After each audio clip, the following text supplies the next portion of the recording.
काय शपथ काय सांगू, आगरी दादा परत भेटला. अरे त्याला भेटाय काय सांगू, त्या व्हिडिओ बघून हाव येतं ना आवडी, तर त्याला भेटायला तर लागतंच. तो भेटला, तुम्हाला प्रश्न पडेल तो भेटला तरी कटं. आज आलतो ना वैनिया हावरवट माहेरा, म्हणजे आपल्या दिर्या मामा अट त्याला ना हनुमान जयंतीची जत्रा भरलेली ना, तर त्याला आलतं. त्याला आपल्याला आमंत्रण होतं की या दर्शनाला घेऊन या. तर आपली धैर्या बोलली चला तुम्हाला मी माझ्या मामाकडचं मंदिर दाखवितो. तर धैर्या टुनटुनकडे गेली पुढे. ही बघ खई हिरोईन जी ती चालत. तो बजरंग बली दर्शन झालं. अरे दर्शन तर भारीच झालं. त्यालाच ना आपला आगरी दादा होता, त्या शो पण होता याला कवालिया, त्यासाठी त्याला आमंत्रण होतं. पहिला त्याला भेटलो, हात मिळवलो. दादा कसं काय? तो सांगतो तुझ्या व्हिडिओ छान बनवित सांगतो तू पण. त्यासाठी मी मला बरं झालं, अरे असना मोठा ब्लॉगर आपला व्हिडिओ बघतो बारकुशा बोऱ्या. तर आपला लाईट शो झाला बजरंग बली चालू. एक नंबर सांगतो ना, काय सजावट होतीस, त्यात ही लाईटिंग ना भारी वाटत होती.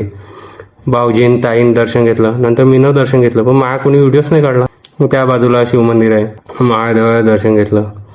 त्याला भाऊजीन आगरी दादासोबत फोटो काढला. नंतर खरा खेळ चालू झाला. धैर्या निघाली फ्रॉकवर करत, तर आपला वाढीचा ब्लॉगर भेटला.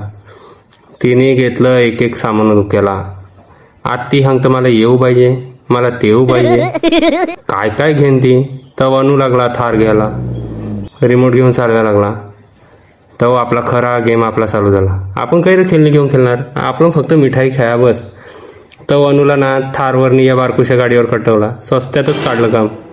त्याला धीरे जाऊ लागलेला धैर्याला गाडी घ्यायला, जयस्तूसाठी तर धैर्याला ना आपली लोकर दिसली. तिला बायकीला न ती येऊन निघाली. तर हे दादा पोरसं पण खेळायला लागलेली. जत्रा तर जाम होती, तर आपला व्हिडिओ ऑटोच थांबू.